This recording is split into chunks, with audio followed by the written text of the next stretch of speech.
Hey there and welcome back to another Dreamworks video. And yeah, it's going to be one of these videos. A video where I pluck a relatively obscure film out of the Dreamworks back catalogue and talk about how deeply underrated and underappreciated it is. And yes, I realise it does get old when people tell you what films you should like and shame you for forgetting about them, but it's been a while since I did one of these, and this one's actually legitimately a hidden gem.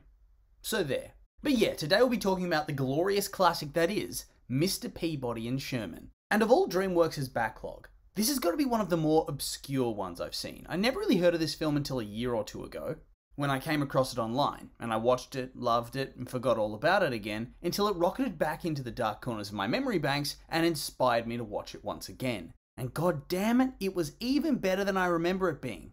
And big call, but I would argue it's probably one of Dreamworks' best ever films, and it's a crime that it never got a sequel.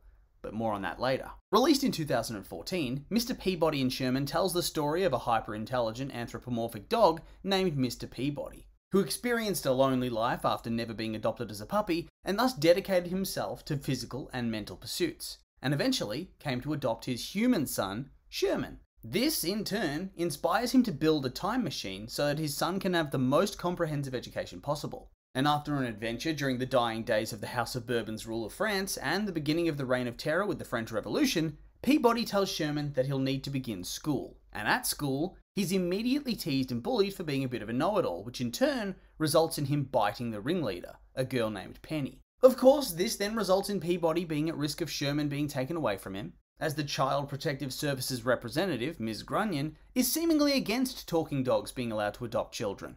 And so, Peabody finds himself hosting a grand dinner for both Ms. Grunion and Penny's parents to try and charm them, while Sherman's forced to try and play nice with Penny. This then results in Sherman trying to show off to Penny that his family has a time machine, with Penny then playing the Game of Thrones to get herself engaged to King Tut in ancient Egypt, before being rescued by Peabody and Sherman after it's revealed that King Tut dies young and that his queen is going to be buried alongside him. Although, a quick glance at Wikipedia of the actual King Tut would suggest that his queen got married off to her grandfather or great-uncle after Tut's death. She didn't get buried alive with him. And also, they were half-siblings as well, so delicious. But anyway, from here, their time machine doesn't have enough fuel to get them all the way to the present, and so they take a pit stop at Renaissance Florence, where Leonardo da Vinci helps Peabody build a machine that can fuel them up. And at the same time, Penny helps Sherman break out of the mold that his dad shaped him into and take a few more risks, to live a little, as they use Da Vinci's flying machine. This in turn causes some cracks in the relationship between father and son, and the two get into an argument which results in them crash landing during the Trojan War, which Sherman instantly joins, being dubbed Shermanus by King Agamemnon. And he fights the good fight until he instantly gets clapped by the first Trojan he sees and has to be saved by Peabody, who eventually falls to his supposed death off a cliff. So Penny and Sherman use the Wayback Machine to go back to the apartment from before Peabody died, which results in there being two Shermans and two Peabodys, as he returns to reveal that he survived in the end and built a new time machine in ancient Troy, because he's that much of a genius. And the presence of these four together tears a hole in the space-time continuum and merges the pairs into two beings instead of four, and of course, crash lands characters from all the different time periods they visited into New York City. Thus, the pair needs to join forces to fix things by taking the way back into the future, but not before having Child Protective Services charges dropped by George Washington himself. And thus, they successfully revert everything, Grunion's taken back to ancient Greece as Agamemnon's bride, and history is contaminated by modern culture and objects. And at the same time, Sherman reconciles with being part dog, fully accepting Peabody's his father, and Penny becomes his best friend.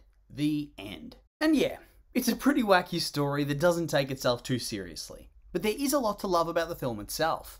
As I mentioned before, the plot itself is the perfect mix between sweet and heartfelt, mostly in the development of the relationship between Peabody and Sherman, specifically Sherman rejecting Peabody as a proper father with his insistence of not being a dog, much like an adopted child might reject their adopted parents. But then of course he comes back around by the end of the film and realises he's so proud to have a dog as his father, and he's proud to take after him in so many ways. But then of course this sweet heartfelt nature is also intermingled with the extreme absurdity of the actual story. These characters are travelling through time and getting into all sorts of wild shenanigans. King Tut's wedding, almost getting executed by Robespierre during the French Revolution, being part of the sack of Troy, They truly choose such a richly detailed and interesting backdrop in which to frame the story, and on top of that, the jokes themselves are generally quite funny, and they don't lean into any one category too much.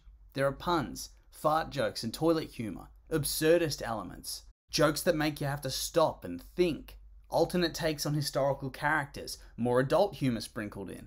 It really has something for everybody, and thus, to me at least, it never felt stale. And furthermore, the actual visual design was excellent as well. The animation, I mean, it's not exactly top tier, but they were going for a more cartoon vibe anyway. And Dreamworks generally doesn't try for the hyper-realism like Disney or Pixar might do. They don't care about seeing individual hair strands or absurdly detailed water ripples and reflections.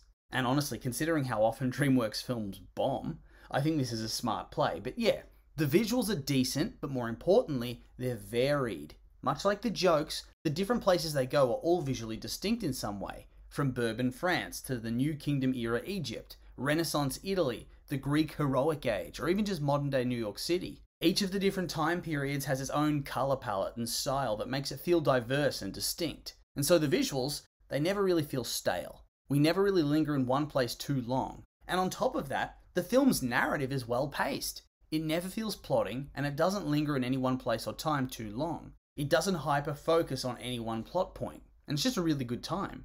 A modern day classic. I really love this thing. And so I'm not really surprised that it did well from a critical and an audience perspective.